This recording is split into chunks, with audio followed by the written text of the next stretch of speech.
Ayan, hello po. Welcome back to my YouTube channel, Hasa26 TV.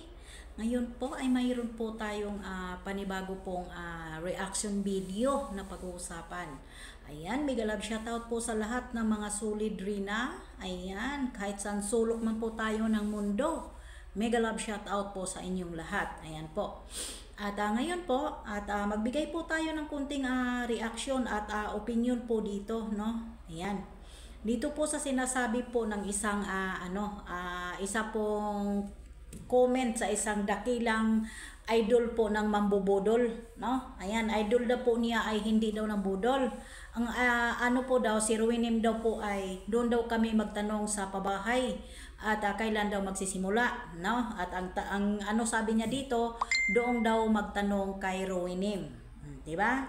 Kaya ang ating title diyan ay ipakita daw si Rina sa bawat live namin dito sa mga defender daw ni Rina. Ipakita daw si Rina para tugisin hindi daw kami tutugisin ng mga kalingap reactor. Hindi ko po nila lahat, no? At yan po ay bigyan po natin ng opinion, no? Ayan, si Aidang Kulangot, no? No. Grabe ka naman po, te, no? Kahit ano pa po ang gagawin ninyo, kahit maglulumpasay pa kayo, magsirko balintong pa kayo sa pangbaba sa amin at pangbabas mag-inago lang. Walang problema yan. At least sumisikat kami at sumisikat si Nanay Melanie at ang kanyang anak na. At hindi na kami affected sa mga paninira ninyo. Diba? Kasi namumroblema po kayo kasi hindi po kami nagbibigay ng update. Kasi nga po, tumigil na po kami at kami rin po nagmismo ang nag-stop. At syempre po, at respetuhin po namin yung 1M. Kasi po gusto po nilang tumulong ng may privacy. Diba? Kasi nga po, nagbigay kami ng update about sa St. Luke. Sinasabi ninyo, fake edited. Tapos, ito na naman, sinasabi na naman nila na nag-wrong send si Nanay Melanie doon sa resita o resibo ko, no? Or resita ba itong sinasabi ni Cabalbas. Ngayon po, tutugisin daw kami ng mga reactor ng Kalingap hanggat di namin ipapakita si Rina kung ano na daw ang nangyayari. Sure po kayo? Sure po ba kayo sa sinasabi ninyo na tutugisin ninyo kami at ipapakita namin si Rina sa inyo at magbibigay kami ng update? Hoyo!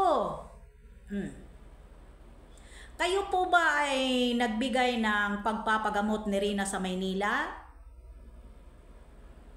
Nagpunta po ba kayo, piniin po ba ninyo si Ate Melanie na ito po Ate Melanie, itulong ko po sa inyo para naman po kahit papaano?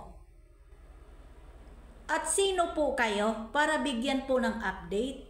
At hindi po vlogger, hindi po charity vlogger ang 1M at yung sinasabi ni Baboy na mga hindi daw sila mga tanga at hindi daw po siya tanga. Huwag daw sila gawing tanga. Ay bakit? Sino po ba ang nagsabi na mga kayo? Sino po ba ang nagsabi? Hindi po ba kayo mga tanga at mga bobo? At sino po kayo? Para bigyan ng update sa nangyayari ni Rina ngayon. At nanghahamon ka pa. O diba, Aida? Nanghahamon ka pa. Para daw hindi kami tutugisin ng mga kalingap reactor, ipapakita daw namin si Rina sa kahit sinong mag-live kuno ng mga defender kuno ng mga wakwak ni Rina. Hoyo! Na! Diba?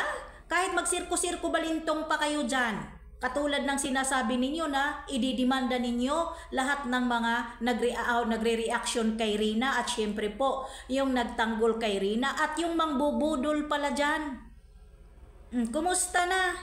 Huwag kang maging piling animal, huwag kang maging piling inosente dahil sa totoo lang, mangbubudol ka talaga. Kahit kailan mangbubudol ka. Ituloy mo demanda mo, diba? Diba?